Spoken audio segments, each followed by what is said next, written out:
నేటిదిన వాక్య ధ్యానం కొరకు 68వ కీర్తన 3వ చరణంలో రాయబడిన వాక్యాన్ని చదువుకుందాం. నీతిమంతులు సంతోషించుదురుగాక, వారు దేవుని సన్నిధిని ఉల్లసించుదురుగాక, వారు మహాదానందము పొందుదురుగాక. చదవబడిన ఈ వాక్య భాగంలోని దీవెన నా ప్రియులకు మీరందరూ పొందుదురుగాక. మన ప్రభు అయిన యేసుక్రీస్తు వారు ఆయన మనకు ఇటు దీవెనలను అనుగ్రహించేటటువంటి దేవుడై ఉన్నారు. అయితే ఈ దీవెనలు ఎవరు పొందుతారు అని కనుక మనం పరిశీలన చేస్తే నీతిమంతులు అనేటటువంటి విషయాన్ని మనం చూస్తా ఉన్నాం.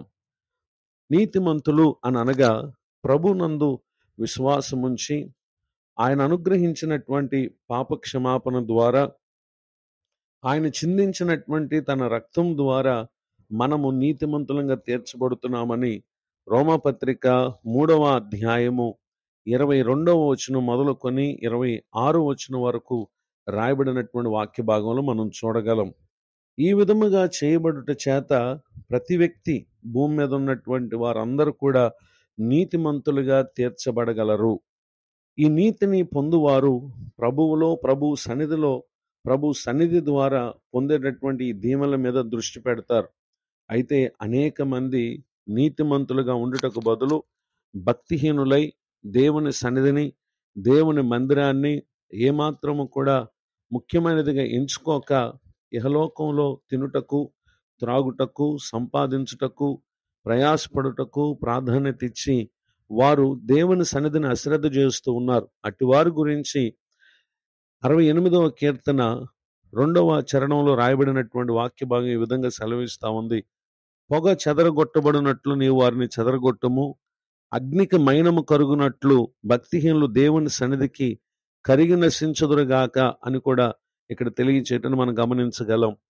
దేవుని సన్నిధి నీతిమంతులైనటువంటి వారు సంతోషించి ఉల్లసించి మహదానందం పొందటానికి కారణమైతే, భక్తిహీనులు ఆ దేవుని సన్నిధి ద్వారా వారు నశించుటకు కారణం అనేటటువంటి విషయాన్ని దేవుని యొక్క వాక్యం మనకు తెలియజేస్తా ఉంది.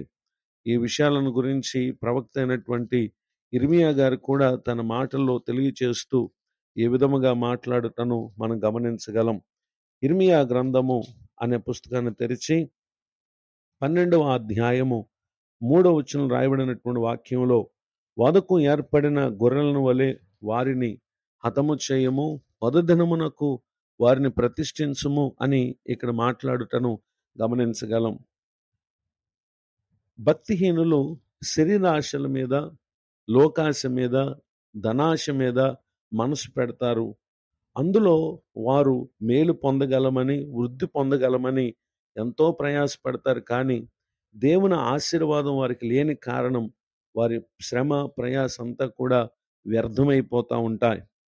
లూకా సువార్త 12వ అధ్యాయము 16వ వచనం మొదలుకొని 21వ వచనం రాయబడినటువంటి వాక్య భాగంలో, ఒక ధనవంతుడు తన భూమి సమృద్ధిగా పండిన సందర్భంగా అతడు తన పంట సమకూర్చుకున్నటకు స్థలం చాలదని తనలో తను ఆలోచించుకుని తన కొట్లు విప్పి వాటికంటే గొప్ప వాటిని కట్టించి అందులో తన ధాన్యం అంతటిని, తన ఆస్తిని సమకూర్చుకుని తాను అనుకుంటున్నాడు తన ప్రాణంతో, ప్రాణమా, అనేక సంవత్సరములకు విస్తారమైన ఆస్తి నీకు సమకూర్చబడి ఉన్నది, సుఖించుము, తినుము, త్రాగుము, సంతోషించమని చెప్పుకొందును అని ఆ వ్యక్తి తలంచాడు. అప్పుడు ఆ రాత్రి దేవుడు, వెర్రివాడా, ఈ రాత్రి నీ ప్రాణము నడుగుచున్నారు, నీవు సిద్ధపరిచినవి ఎవనవగునని అతనితో ప్రభువారు మాట్లాడుతున్నారు. 21వ వచనంలో, దేవుని ఎడల ధనవంతుడు కాక తన కొరకే సమకూర్చుకొనివాడు అలాగునని ఉండునని చెప్పుటను ఇక్కడ మనం గమనించగలం.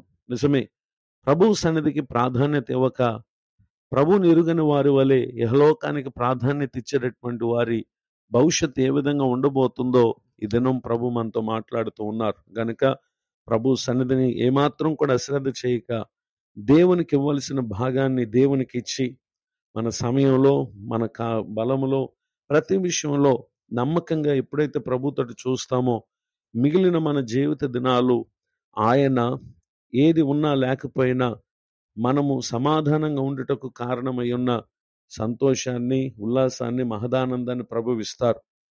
ఇవి ప్రభు సన్నిధికి వస్తే తప్ప మరెక్కడా కూడా మనం వాటిని మన జీవిత దినాల్లో పొందలేము. పొందకపోవుట కాక కలిగిన వాటిని కూడా కోల్పోయేటటువంటి పరిస్థితిని మన జీవితాల్లో మనం చూడగలం. గనుక ప్రభు సన్నిధికి భక్తిహీనుల వలె కాక నీతిమంతుల వలె, ప్రభునందు విశ్వాసం ఉంచినటువంటి వారి వలె ప్రాధాన్యత ఇచ్చి ఈ దీవెనలకు పాత్రులై ఇహలోకమందు ప్రభువు ఇచ్చే ఈ స్థితిని పొంది నిత్య జీవమందు ప్రభు మనకు అనుగ్రహించే నిత్యానందం పొందటానికి పరిశుద్ధాత్మ దేవుడు తోడు నడిపించునుగాక. ఆమేన్. ప్రార్థన. కృపగలిగిన మా తండ్రి, మీకు వందనాలు. నేడు విన్న ఈ మాటలు మా ప్రియుల ఆత్మకు మేలు కలుగుటకై దీవించండి. కృంగిన వారిని, దుఃఖితులను, వేదనలో ఉన్న వారిని జ్ఞాపకం చేసుకునండి.